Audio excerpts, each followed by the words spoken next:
Assalamualaikum. Sosok seorang bernama Haman, arsitek di balik kemegahan istana Firaun.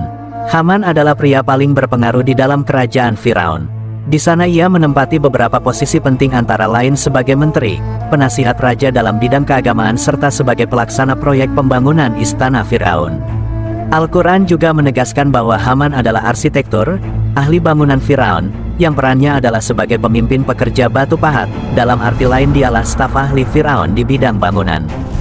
Dalam Al-Quran nama Haman juga disebut sebanyak 6 kali pada beberapa surah, yaitu pada surah Al-Qahas ayat 6, dan berkata Firaun, "Hai Haman, buatkanlah bagiku sebuah bangunan yang tinggi supaya aku sampai ke pintu-pintu, yaitu pintu-pintu langit, supaya aku dapat melihat Tuhan Musa dan sesungguhnya aku memandangnya seorang pendusta." Quran Surah Al-Mu'min 36-37.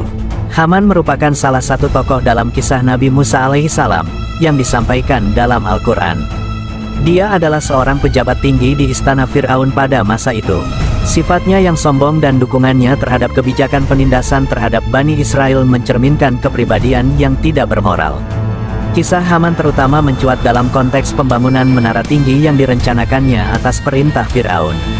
Menara tersebut dibangun untuk menjelajahi dan menyelidiki ajaran agama yang diembannya, dengan tujuan menghancurkan keyakinan Bani Israel, khususnya yang dianut oleh Nabi Musa. Namun, rencana jahat Haman dan Fir'aun bertentangan dengan kehendak Allah. Allah memperingatkan mereka melalui Nabi Musa dan menyatakan kebenaran Islam.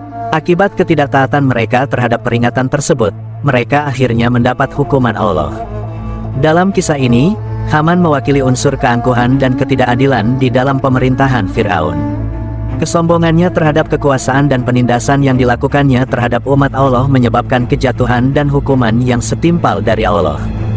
Kisah Haman mengandung pelajaran moral tentang bahaya kesombongan dan ketidakadilan, serta kepastian hukuman bagi mereka yang melanggar kehendak Allah. Haman sebenarnya mengetahui bahwa mustahil membangun menara seperti yang diinginkan Firaun, bahkan meski peradaban Mesir kala itu terbilang sangat maju. Namun membangun menara hingga ke pintu langit merupakan perkara ajaib yang tak mampu dilakukan, kendati demikian ia mengiyakan perintah Firaun, agar sang raja tak murka padanya. Hingga kemudian Haman dengan kedudukannya memberikan pengaruh bagi keputusan sang raja. Ia dengan mulut manisnya berusaha memuja Firaun. Lalu Haman pun memuji Fir'aun dan berkata, "Meskipun kamu telah membangun menara tinggi, kamu tidak akan pernah menemukan Tuhan di langit, karena tidak ada Tuhan selain kamu." Mendengar ucapan Haman, Fir'aun menjadi bangga dan sombong. Fir'aun pun berkata, "Wahai pembesar kaumku, aku tidak mengetahui Tuhan bagimu selain aku," ujar Fir'aun. Sahabat Raw Studio, Fir'aun menganggap dirinya lah Tuhan yang disembah. Lalu dia pun mewajibkan rakyatnya menyembahnya, atas usulan sang penasehat yang bernama Haman. Fir'aun pun kemudian menyebarkan kabar angin di tengah masyarakat. Setiap orang yang berani melawannya dan menyembah selainnya, maka akan mendapat hukuman mati. Fir'aun memperketat militernya, ia menyebar semua alat untuk menjaga kewujudannya sebagai Tuhan. Bani Israel pun dirundung keganasan Fir'aun tersebut. Apalagi Haman mengusulkan agar Fir'aun membunuh setiap lelaki dan menodai setiap wanita di antara para pengikut Musa.